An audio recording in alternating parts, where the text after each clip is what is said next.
And we're back, episode 35. Matt, looks like the market's doing pretty good. You were just saying you're excited about things going up. Yeah, actually, both in my American ETFs and also Canadian ETFs that I have. So I have one that tracks the TSX, the Toronto Stock Exchange, and then I've got a couple that are tracing American ones and emerging markets and all kinds of stuff. So yeah, it looks like it's been a good day for those of us who are investing through ETFs. Oh, good. Okay, so the Toronto Stock Exchange, why would you invest in that and not just like the S&P 500 in the States? Because fees are less. So when you're living in a country, it's actually cheaper to invest in that market within your country. So if you look at my MERs for the TSX ones versus the S&P 500 or the total stock exchange, it's slightly cheaper. Plus, it's a good way to invest in your own country and say, look, I believe in the country that I'm living in. And so I don't have everything in there. It's about a third of my portfolio is local Canadian, and Oh, half is, I think, total stock exchange, which is a little bit riskier than the S&P 500. And then I've got the last third is a split between S&P 500 and then emerging markets. well, that's interesting. I don't Yeah. really, I never talked to you about investing, and since you're in a different country, it's fascinating for me to hear. I'm like, I guess you could invest in Toronto. That's Yeah. good. Yeah, Canadian stocks. So what'd you do this weekend? Oh, it was Easter, and in full Southern Alberta style, we went down to Southern Alberta and shot some guns, because that's what you do on Easter. Now, were these real guns or pellet guns or Oh no, they're real. Yeah. were you hunting rabbits? What were you doing? No, we were skeet shooting, so we had 12 gauges and we were Okay. skeet shooting, and then we also pulled out a little 22 rifle, and man, even the 2-year-old got up and started shooting the 22. I mean, he had his dad wrapped around him, but I was like, "Oh, Alberta." Whoa. Southern Did your Alberta. kids shoot too? Oh yeah. Yeah. Oh, okay. Mila was up there. Mila, Kaylin, Brent, they all shot. Yeah. Okay. Only Brent did the 12 gauge. Mila's old enough. We have a rule that you have to be 13, so she's 14 now. So she was old enough to shoot the 12 gauge, but she wasn't interested in it. So Whoa. Yeah, and I'm sure yeah. that had quite a bit of a kickback, right? Not too bad actually. Okay, I don't know Yeah. anything about guns. I mean, you're teaching me about Toronto Stock Exchange and shotguns today. God, actually, speaking about investing, I have a friend, Blay Hansen. I'm not sure if you know him or not, but Uh, he's listening to our podcast, and so shout out to Blay. And he was wondering about robo investors, oh, and since that has to do with technology, and so I have my thoughts on robos, but I wanted to ask you, Dan, what are your thought on robo investors versus do it yourself and some of the other options out there? so I have a 401k, which for our Canadian listeners is a lot like RRSPs. And my company only offers probably about 15 different mutual funds. And so I think one of the robo investors through Vanguard or Fidelity, I forget which one, and it put me in a lot of different baskets. It basically used all 15 baskets. And it was like, okay, put 2% in this, put 5% in that, put 7% in this. And basically, I owned everything I could possibly own in the 401k. But when I looked at it, some of the funds had huge fees. Like one of them was charging 2% a year. And I Oof. was like, okay, well, if this robot thinks this is how I'm going to do the best, that's a lot of fees, right? Yeah. So my paradigm is I like to keep things simple. And I just invest mostly in index funds that are very low fees. Because Hmm. even though it's not complicated, like a robot might try to make it like, oh, this is better if you do this mix, it's just cheaper. And then over time, you end up making more money because instead of paying the fees, you get a higher return. Yeah, so that pretty much falls in line with my opinion on investing platforms, and there's been a huge push. There's about two or three big robo investor companies out here that have been everywhere. Like you listen to a finance podcast that takes place in Canada, they're there. If there's a blog, they're sponsoring them. Like, and my opinion is, the biggest and the loudest isn't necessarily the best. It just No. means they're spending the most money on advertising.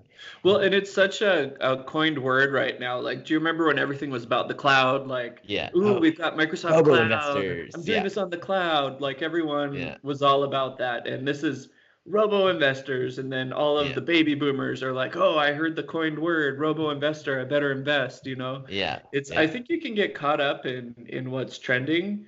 And Yeah. it is trending now, but I really think it's more expensive if you look at the fees. Yeah. Well, every bank in Canada now has a investor that you can put your money in. And I looked into it, but you're right. It was the fees.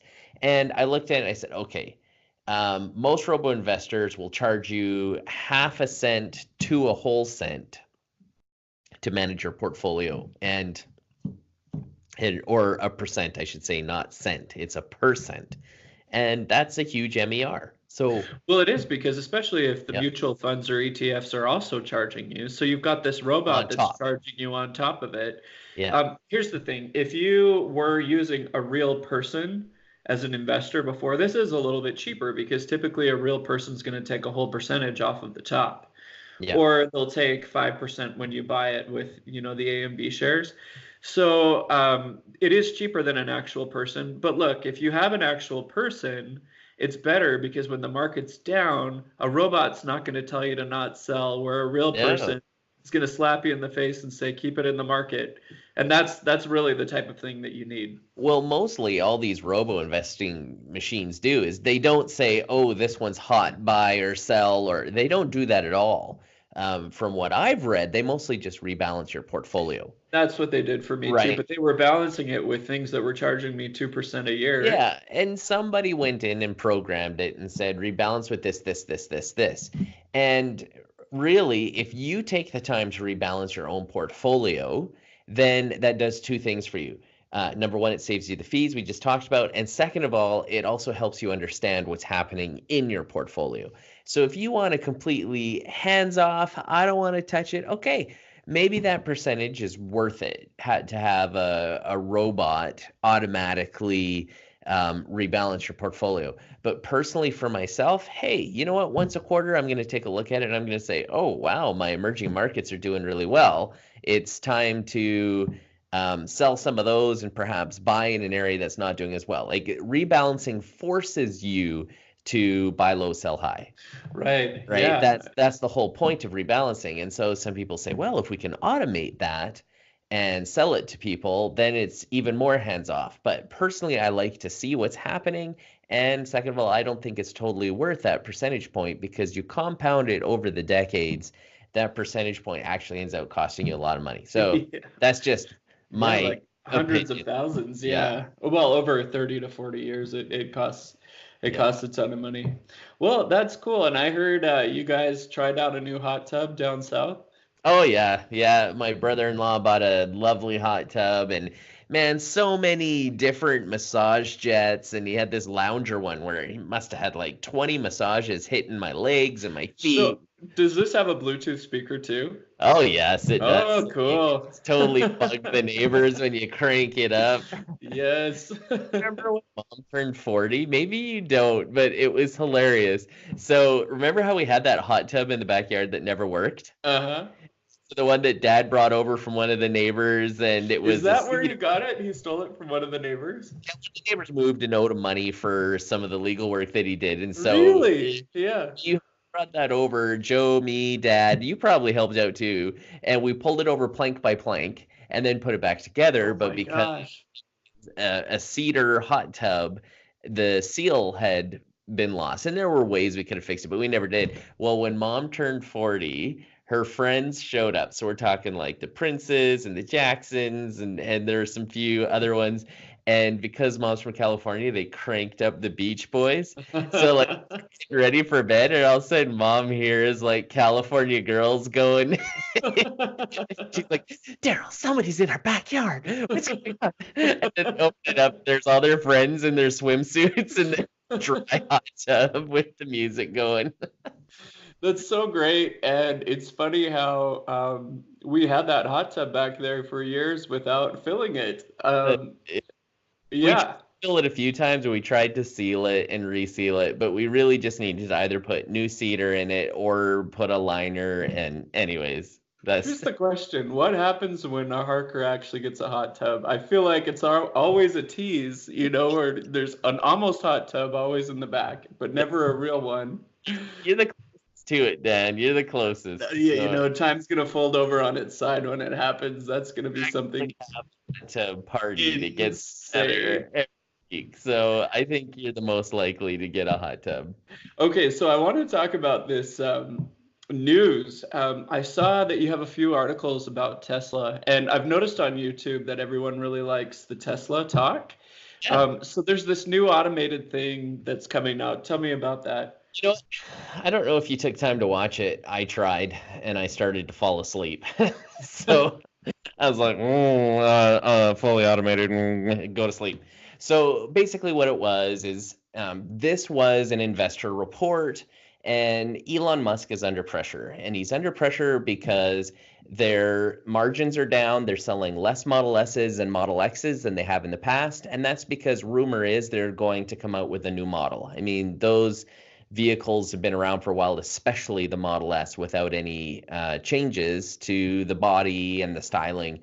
So people have stopped buying them. And also, everybody's so focused on the Model 3 that their high margin vehicles are selling less. So there's some pressure there. More pressure because Elon Musk in the past has said by 2017 they were going to get full autonomous driving. Well, here we are in 2019 and we still don't have it. So it was a way for Elon to say, hey, everybody, it's still happening. He wanted to showcase something. He wanted to talk up the crowd and get them excited, and buy Tesla stocks. So that's really what he was all about. So he started on, the first hour, Dan, was an hour-long commercial for Tesla.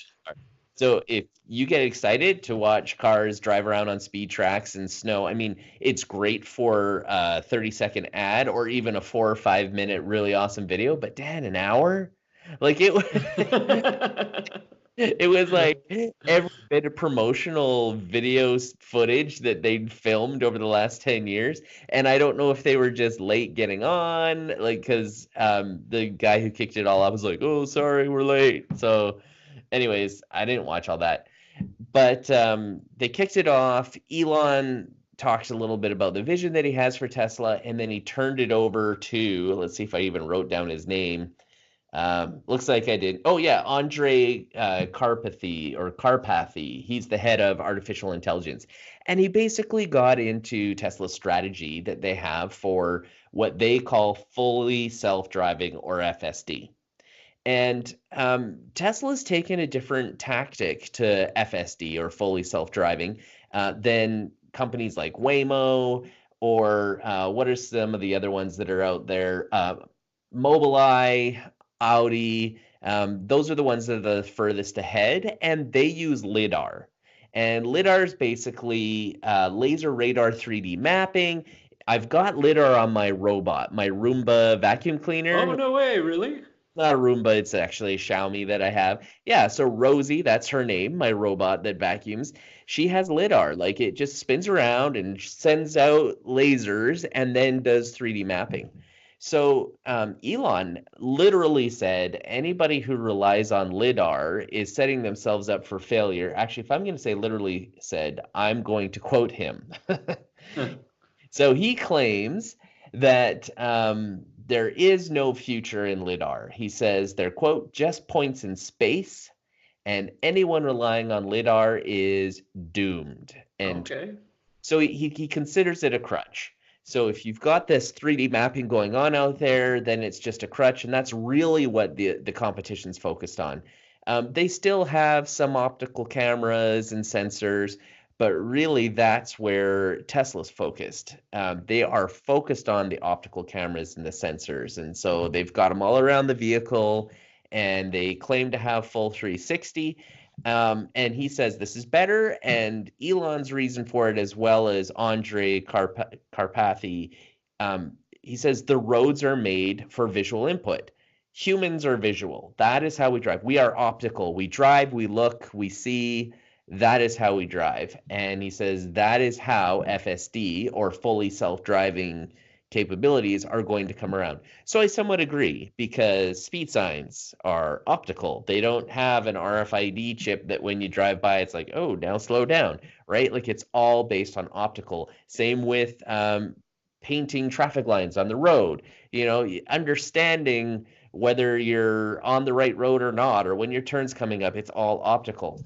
But Especially there are when there's construction, right? Because they changed the lanes and put pylons or orange cones. crazy signs. Like there's this great one that's for like watch out for motorbikes with uneven ground, but what it really looks like is a man on a unicycle juggling. Like it's hilarious. First time I saw it, I was like, "Oh, watch out for guys on unicycles juggling." And then I realized what it was. Is like one of the balls was like a handlebar and then some mirrors and anyways, everything's optical and symbolic. And that's part of the problem with artificial intelligence, because it's so symbolic and you have to take in all this optical information. You have to be able to identify what is it that you're looking at, and you have to figure that out and then make decisions based on that. And that's why humans and our optical capabilities have been so hard to mimic, because there's so many billions and billions, if not trillions, of combinations of possibilities that you could see while you're driving down the road. And Elon Musk even had a sign, and he says, we are currently set up with our current artificial intelligence to see 99.99999, and he had all these nines of everything that you're going to see. Wow. Then he showed stuff. He's like, but there's still things that artificial intelligence just can't figure out. And one of them was like a whole bunch of semi trailers that were up at a 45-degree angle, and they were towing each other. So there was one that was, and he was trying to figure out like, what's happening here? Am I looking at trucks or am I not looking at trucks? Because, they're at a 45-degree angle, they're being towed, and, there's all kinds of just strange things that artificial intelligence has to run it through its binary yes or no's and calculate and crunch the data before it can say slam on the brakes, swerve, right? So those are some of the problems dealing with artificial intelligence. And then to get back to the optical concept that Tesla is focusing on instead of using LIDAR, I feel like that's a little bit weak. His argument of saying LIDAR is doomed. Well, no, I don't think so. I think you should really take the best of both worlds. I mean, how does it hurt to have LIDAR going as well with your 3D mapping if something goes wrong on the optical side? Because, Dan, we just went through a spring thaw and we have mud and dirt everywhere, and cars are spitting that up at us, right? Like any cameras, any optical sensors, they're just going to be all gummed up. Yeah. But LIDAR going around, that's going to be mapping everything and getting your 3D points. So I'm personally somebody who says, no, it's not one or the other. It's yes and yes, right? Like, yes. This is your life. Yeah, using everything at your disposal. I wonder if there's some kind of proprietary thing with LIDAR, if that's why he's shying away from it. Is the price? I don't think so. I don't think it's proprietary because, Dan, it's on my robot vacuum cleaner, and I don't they had to pay Waymo or anybody for it. But you know what? There's probably patents galore out there dealing with LIDAR. Maybe the guy who came up with it gets a cut. I don't know, but they're definitely shying away from it and, quote, LIDAR is doomed. Well, here's a few things that I really liked from your article. Number one, it said that they're working on a new battery design for over 1 million miles. Yes. That's insane. Yeah, so we did get some nuggets outside of the artificial intelligence. And so, yeah, they're saying 1 million miles before they got to replace the batteries. They currently are good for 300 to 500,000 miles before. Which is better than a gasoline engine. Yeah, like most Toyotas or Hondas only last to 250, Yeah, you can get to 500,000 if you're lucky. And if you got a diesels regularly can make it to 1 million. So what? Oh yeah, you can. Are you talking kilometers or miles? No, we're talking miles. Wow. Yeah. Now some of our listeners might be like, "No, 800,000," right? But it's not unheard of to get 1 million miles on a diesel. But of course, with the diesel, you got all the oil changes and the maintenance and spark plugs and filters, right? Like it's all those types of things that aren't in an electric vehicle. So that's awesome. That means that they're going to be able to warranty the batteries much longer than they currently are. Is that coming to all of the cars or just the Model Only S? ones. It sounds like it's a completely new redesign. So this isn't a software update. It would be probably in the next generation of vehicles like the new Model S that's coming out. I see. They could adjust the model and put in the new batteries. In fact, Tesla's famous for that. Even though their Model S hasn't changed the way it looks, how many models are out there? Like there's got to be something like 15 to 20 different models where they have like the P90S, the P90D, the P85, the 65. Like they've got all these different ranges, and it's mostly been around the battery packs as they've been improving that technology. So that's the first little nugget, is that they are redesigning batteries. And you know what? Hands down, Tesla does have the best batteries out there. In fact, I've been watching lots of reviews and looking at other electric cars, and nobody comes close to Tesla yet. And they are industry leading on that. So another little nugget is the robo-taxi service. Now, you talked about it last week. Yeah. When you heard about the lease backs, that if you lease a Tesla car, that they're not even giving you the opportunity to buy it out. Right. They take it back. And so Elon Musk expanded on that, and he says he has a goal that by 2020 to have 1 million FSD, fully self-driving vehicles in their taxi fleet. And he expanded that to mean it's going to be in places where a lot of people don't have the ride sharing capabilities of hopping into a Tesla and getting that experience of being in a Tesla. So he's kind of seeing it as a taxi service as well as advertising. You get somebody into one of these things and it drives them to the grocery store and they're just wowed, and hopefully Tesla sells more. So I think that's great, but I think it's a little bit insane because 1 million, really? Elon, 2020. What year are we in right now, Elon? Yeah, it's coming up. You've got a year and a half to get 1 million FSD taxis. So let's talk a little bit more about fully self-driving and what his goals are, because that's really what he was trying to tell investors. So he believes that FSD will be feature complete, meaning it's all in there by the end of 2019. And he says they've already been hardware complete for the last 2 years. So since 2017, all the hardware's been there to be fully FSD. Now it's just working on the artificial intelligence and getting the software up to speed. So he figures by the end of 2019, they'll be there.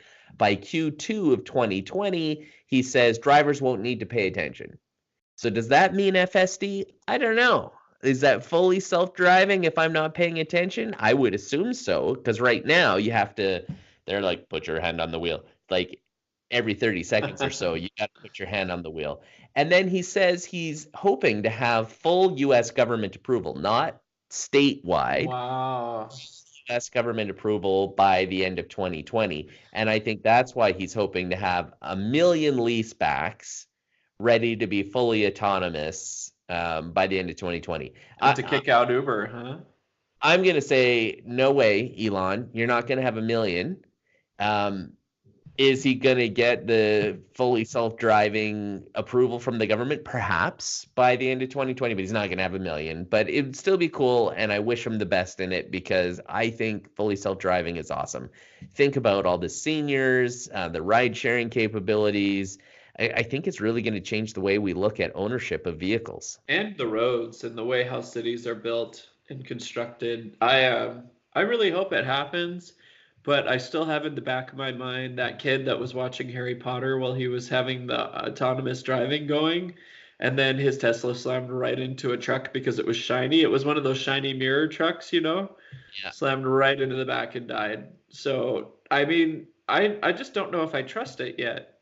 So we'll have to see. Yeah, I think a lot of people are there with you too, Dan. And like I mentioned earlier, he was talking about 2017 that we'd already be there, and we're not. Here we are 2 years later, and we're still struggling. And every company that's worked on this, Waymo is probably the most ahead. They were part of Google. Everybody's saying this is so much harder, and it's all around the AI.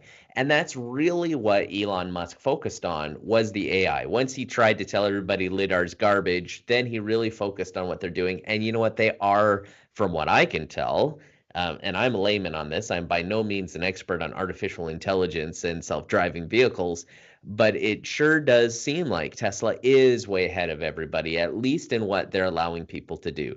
So lane assist and laser radar so that you slow down. I mean, that stuff's been going on for well over a decade in vehicles that you could buy. But now we're talking about full AI, recognizing somebody on a bicycle in front of you who's shoulder checking to the right, and there's a risk that person could move into your lane. It's that kind of thing that us humans optically looking might say, oh, that guy's he's shoulder checking. He may move into my lane. But that artificial intelligence has to say, that is a person on a bicycle. They're looking to the right. They may move into my lane and then slow down, right? Like that's... Yeah, it's got a long way to go. Yeah, it's got a long way to go. But he does talk about how awesome it is. He talks about how it's all going to happen and work under 100 watts. So it's all about saving power. He also talked about new FSD hardware. So the hardware that they currently have, which, as I mentioned earlier, has been around for the last 2 years, they're already working on the next gen of FSD hardware. So maybe they'll throw some LIDAR in there. I sure hope they do, at least put some kind of 3D mapping instead of just purely optical. But he says it's going to be 3 times as powerful and should be ready in the next 2 years. So, 2021, we might see another round. That I can believe. Will it be 3 times as powerful? I guess we'll have to see. And I'm willing to bet we won't be full FSD, not by 2021. No, I think it would be wonderful, but Elon, your world of self-driving vehicles, 1 million of them, Teslas driving around and picking people up, I just don't see it in 2020. I would be shocked and amazed if we've got it by 2025, but it is a feature I'd like to see. Yeah, me too. Well, let's talk about some negative things about Tesla now. So there was actually an explosion of a Model S in China. So CNN reported on CCTV footage from China that a parked Model S burst into flames, like violently out of nowhere. So Tesla is investigating this one. And a short video was actually posted on the Chinese social media site Waymo. And so it shows white smoke emerging from what looks like a white Tesla car, and it's parked in a lot in Shanghai somewhere. So after a few seconds, the electric vehicle bursts into flames, and then the clips end soon afterwards. So the video was filmed on April 21st at 8:15 p.m. local time. It was posted on the site, and it has been shared widely. So it's been going viral in China. So a lot of people are outraged. So U.S. car owners demand an explanation. That's what one of the users said. This is jeopardizing our safety at a moment's instant, and the fact that it ignited so quickly is something that we will not tolerate, someone else wrote. And then here's another quote from Weibo. One thing that I've learned from this incident, from now on, don't park next to a Tesla. So this is pretty negative. I mean, do you remember when the Galaxy Note 7, I believe it was, blew up on an airplane, and then all of a sudden it was like every time you were flying on an airplane, they were like, nobody was allowed to have this phone. No Galaxy Note 7s. They're not allowed to be checked in your luggage. Yeah, it was terrible. It was terrible PR. It was horrible. But you know what? Those Galaxy 7s were heating up and burning. Like, it wasn't a one-off. Now, this Tesla that burned in China, it's not a one-off either. There was another Tesla that caught fire, and I'm trying to remember where it was. I feel like it was in Utah. But anyways, there was another Tesla that caught fire 6 months ago, and everybody was talking about that. So is it possible? Yeah, absolutely. Now, there also is a little bit of rhetoric going on here because there are a lot of Tesla knockoff vehicles that are being built and funded by the Chinese government. All right, now here's my Chinese conspiracy theory stuff coming up again because we've talked about it with Meng Wanzhou and all that stuff. And so here I am again with, you can tell I'm not a huge fan of big government and, the power that they can have over companies and things like that. So here you've got multiple companies funded by the Chinese government, and then a Tesla car does catch fire, oh man, they're going to use that as best they can. They're going to want to get that out there. They want that Tesla's dangerous. American cars are dangerous. Don't park next to them. Look how dangerous these things are. Well, you know what? Lots of cars are dangerous. You know how many Yeah. millions of people die from car Well, accidents and every year, a right? lot of cars light on fire. Like just the Yeah. other day, I was in Fullerton and there was a car on fire on the side of the road. So it wasn't a Tesla, but I mean, people's cars light on fire, right? Oh But yeah, I we think had guys in Edmonton. Remember how you saw that video on Reddit where there was that yes, pyromaniac pouring gasoline on people's vehicles, lighting their yes. tires, and there was one car driving down White Ave, and he poured it on the hood and lighted it up. Like, yeah, cars catch on fire because people are crazy. I mean, it would be nice to know why and how that Tesla caught on fire. Was it human error or was it the vehicle error? And man, you know what? Tesla can build lemons too. So, you know, it would be nice to see what comes out of this. Well, it's just interesting to me because it looks like an opportunity for people to gripe about American companies, and we'll just have to see how it goes through. But I would trust it, even if it does light on fire. So, speaking on lighting on fire, we talked about the Galaxy Note 7. Let's talk about the latest Galaxy phone that's not Uh, lighting on fire, but it is causing Samsung a headache. well, everyone's saying it's terrible. Tell us about what people are saying. So the Samsung Galaxy Fold.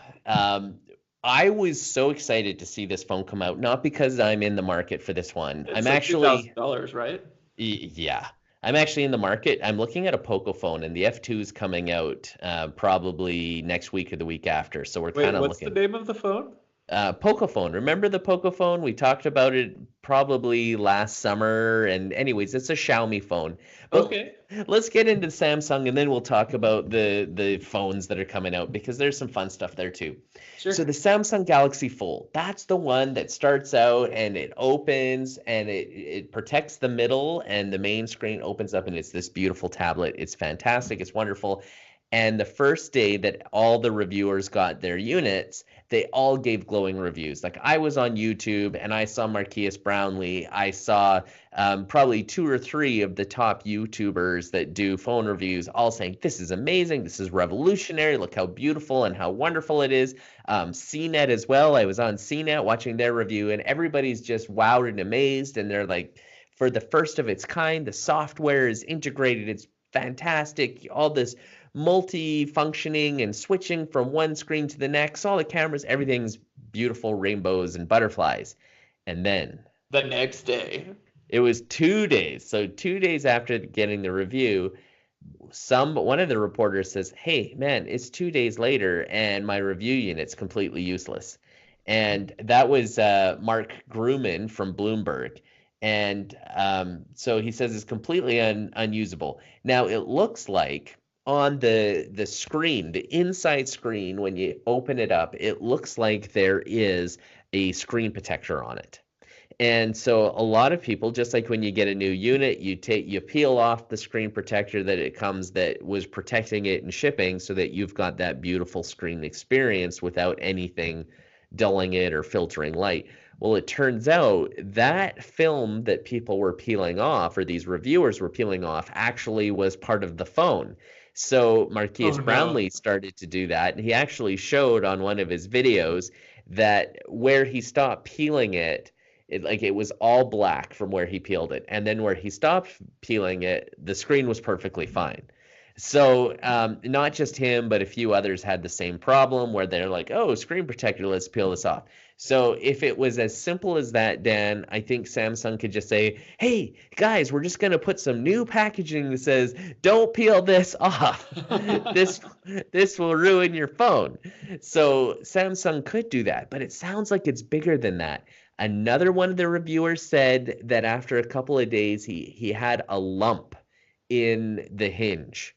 So there's the hinge at the top and at the bottom of the device, and then just right underneath the top one, he was starting to get a lump after opening and closing it.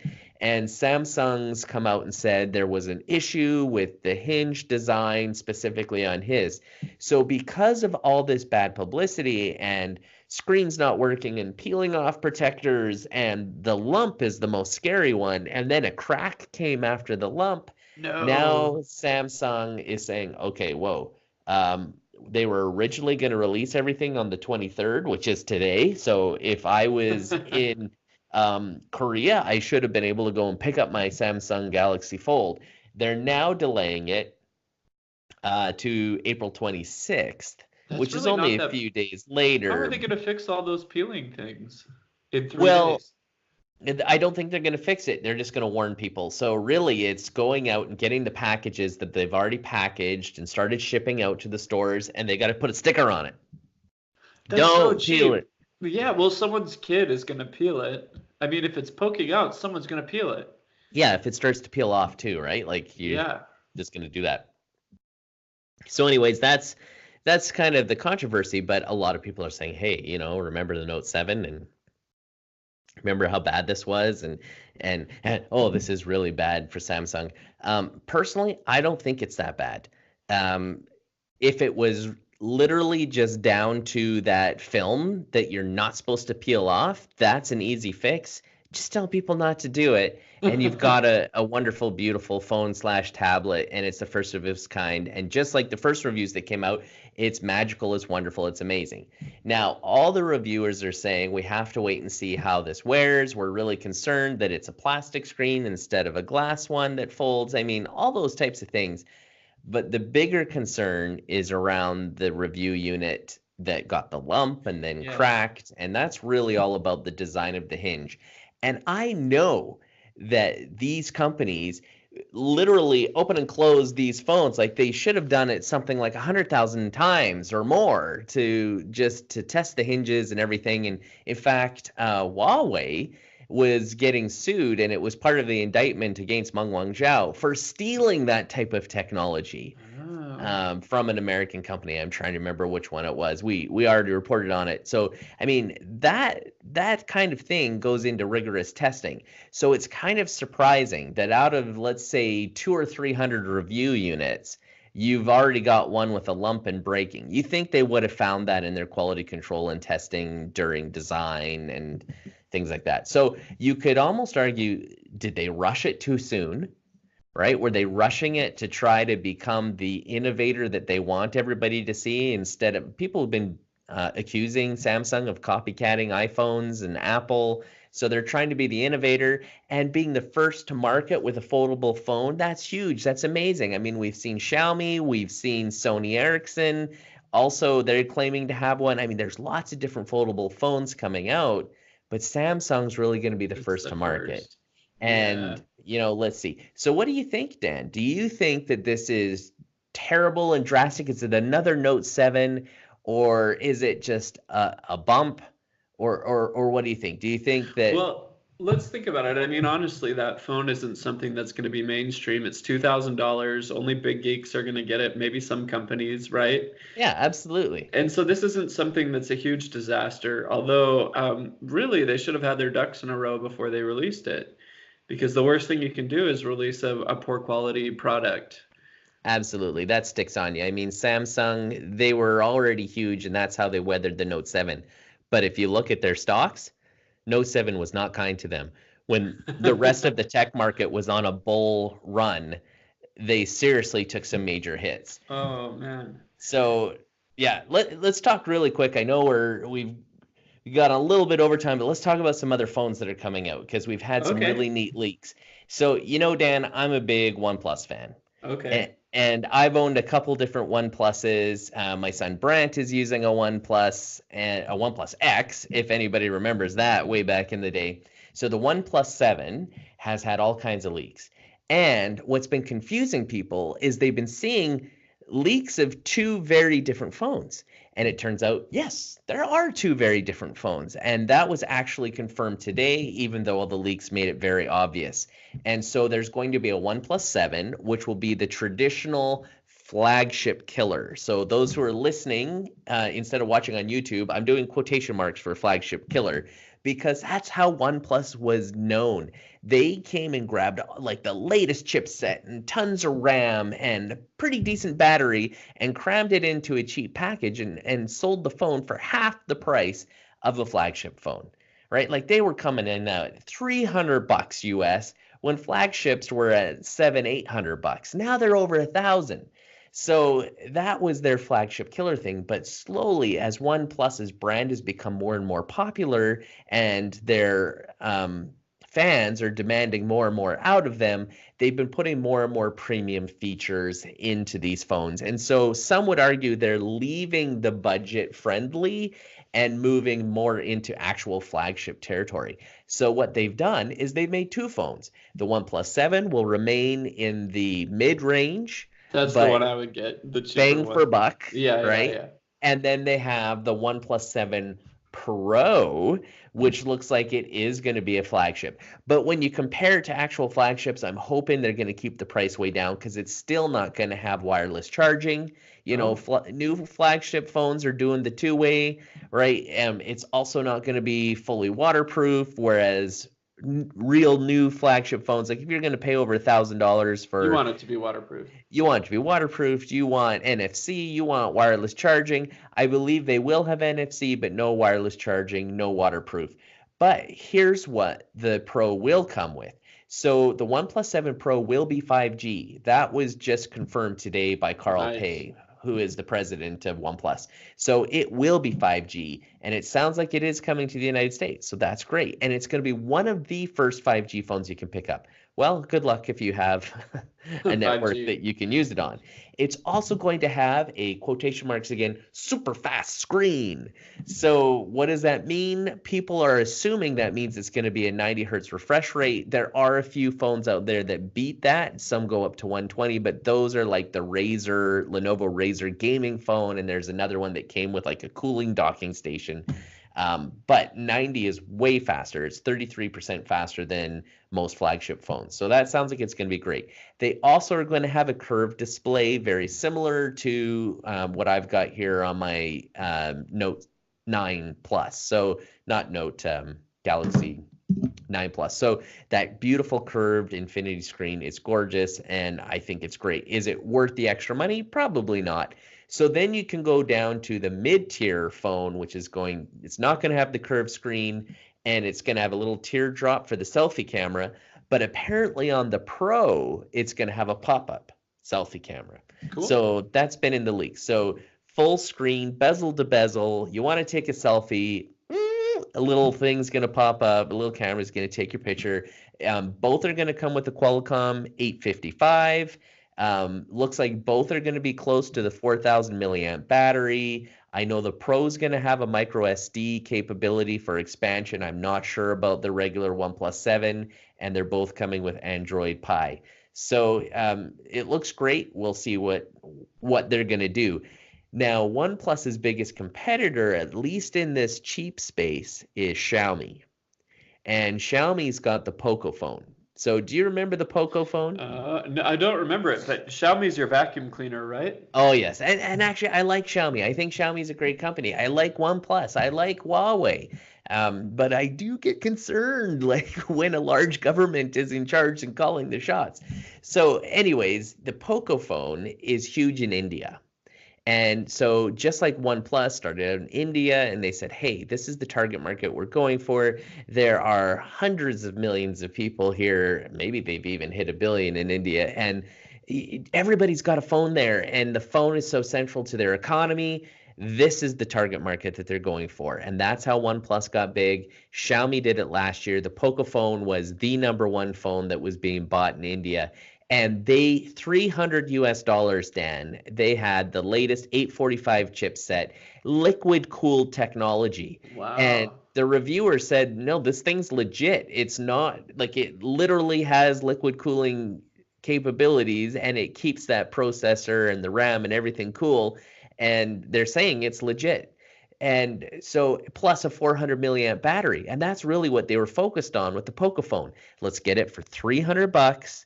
Let's give them the latest processor. Let's get them some sweet RAM, and let's give them the 4,000 milliamp battery, and let's liquid cool this sucker at $300, and everybody went wild for it. And so right now, if you want a mid-range budget phone, which I'm buying a new phone for Brent because his OnePlus X is hardly holding a charge now, and it's like 5 years old. Yeah.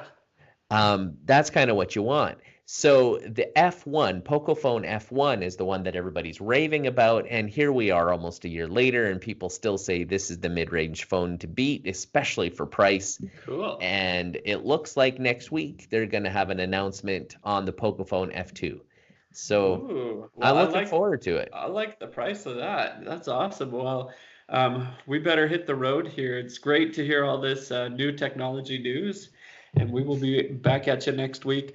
If you're on YouTube, please subscribe to us and send us a comment. We love to hear from you. And actually on Twitter too, at Tech Time Show PC, we want to hear from you as well. Talk at you next week.